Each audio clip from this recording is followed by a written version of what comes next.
மாபெரும் சம்பவம் செய்த எடப்பாடி அதிர்ச்சியிலே வேலுமணி தரப்பு.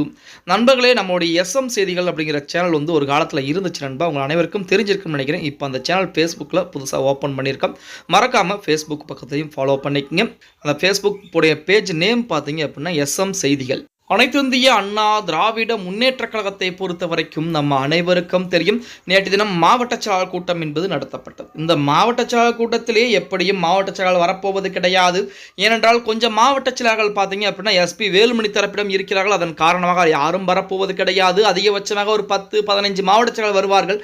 எடப்பாடி பழனிசாமியுடைய கதை என்பது முடிந்து விட்டது என சொல்லித்தான் இப்போ தற்சமயம் பார்த்தீங்கன்னா நேற்று தினம் வரைக்கும் நிறைய நபர்கள் நினைச்சுக்கிட்டு இருந்தாங்க. ஆனால் நேற்று தினமே மிகப்பெரிய சம்பவம் செய்து விட்டார் எடப்பாடி பழனிசாமி. அதாவது அதிமுக 80க்கும் மேற்பட்ட மாவட்ட செயலர் இருக்கிறாங்க. நேற்று தினம் அதிமுகவுடைய எடப்பாடி பழனிசாமி அழைப்புதலை ஏற்றி கிட்டத்தட்ட 70க்கும் மேற்பட்ட மாவட்ட செயலர்கள் அதிமுகவுடைய பொதுச் செயலாளர் எடப்பாடி பழனிசாமியிலே ஆலோசனை கூட்டம் நடத்தி இருக்கிறார்கள் அப்படிங்கிற செய்திகள் தான் தற்சமயம் வெளியாகி இருக்கிறது. சென்னை பசுமவெளி சாலையில் இருக்கக்கூடிய அவர் இல்லத்திலே தான் ஆலோசனை கூட்டம் நடத்தலாம் என முடிவு செய்யப்பட்டது.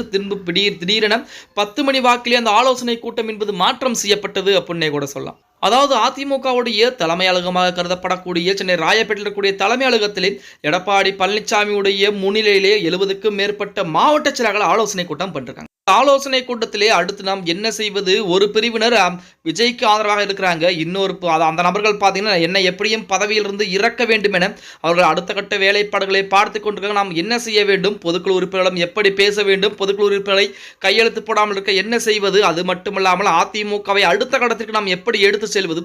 பிரிந்து போனவர்களை ஒன்றிணைக்கலாமா வேண்டாமா என பல கட்ட ஆலோசனைகளை செய்திருக்கிறாராம் எடப்பாடி பழனிசாமி. அதிலையும் கூடுதலாக அவைத்தலைவராக இருக்கக்கூடிய அதிமுகவுடைய அவைத்தலைவராக கூடிய தமிழ் மகன் உசேனிடம் எடப்பாடி பழனிசாமிக்கு தான் என்னுடைய முழு ஆதரவு, எடப்பாடி பழனிசாமி தான் பொதுச் செயலராக இருப்பார் என அதிரடியான வார்த்தைகளையும் கூறியிருக்கிறார்.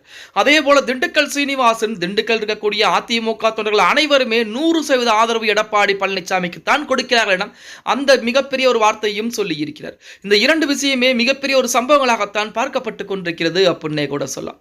அதிமுகவிலே எனக்குத்தான் ஆதரவு இருக்கிறது, உனக்குத்தான் ஆதரவு இருக்கிறது, இல்லல்ல இவரை பதவியிலிருந்து நீக்க வேண்டும், இவரை நீக்கி அந்த இடத்திலே நாம் அமர வேண்டும், இல்ல அந்த பெண்மணியைத்தான் அமர்த்த வேண்டும் என இந்த பிரச்சனையை விட்டு அதிமுக மறுபடியும் ஒன்று சேர்ந்து மறுபடியும் பயணம் செய்தால் மட்டும்தான் அடுத்த கட்டத்தை நோக்கி நகர்ந்து செல்ல முடியும், அடுத்து வெற்றி வாய்ப்புகளை பெற முடியும். சரி, ஒருவேளை இப்ப எடப்பாடி பழனிசாமி 2026 சட்டமன்ற தேர்தலிலே பொதுச் செயலராக இல்லாமல் எஸ்பி வேலுமணியோ CV சண்முகமோ அதிமுகவுடைய பொதுச் செயலராக இருந்திருந்தால் வெற்றி வாய்ப்பை பெற்றிருக்க முடியுமா அப்படின்னா அதற்கும் வாய்ப்புகள் என்பது கிடையாது. ஏன்னா தமிழக மக்கள் மாற்றத்தை எதிர்பார்த்துட்டாங்க. அதன் காரணமாக திராவிட கட்சிகளுக்கு கண்டிப்பாக இந்த முறை வாய்ப்பு என்பது யார் பொதுச் செயலராக இருந்தாலும் வாய்ப்புகள் என்பது கிடையாது அப்படின்னே கூட சொல்லலாம். பொறுத்திருந்து பார்க்கலாம், எடப்பாடி பழனிசாமியா அல்லது மற்ற நபர்களா அப்படிங்கிறத பொறுத்திருந்து தான் பார்க்க வேண்டும். ஓகே கைஸ், வீடியோ பிடிச்சிருந்தா மறக்காம லைக் பண்ணுங்க. நம்ம போடக்கூடிய வீடியோ பற்றின கருத்துக்களை கீழே மறக்காம கமெண்ட் பாக்ஸ்ல பதிவு நண்பா.